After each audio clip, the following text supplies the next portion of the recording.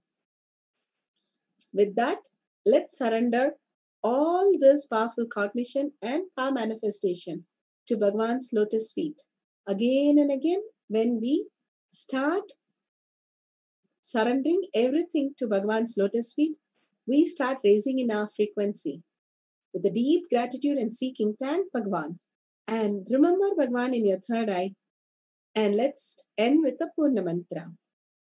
Om Purnamada Purnamidam Purna Purnamudashyate Purnasya Purnamataya Purnameva Vashishyate Om Shanti Shanti Shanti Hari Om Tat Sat Sarvam Bhagavate Sri Nithyananda Paramashivam Radhika Om Nithyanandam. Nithyanandam, thank you so much. Please make sure you all participate in power manifestation every day to raise your frequency into the superconsciousness, Kailasha, being of Kailasha. Thank you, Nithyanandam.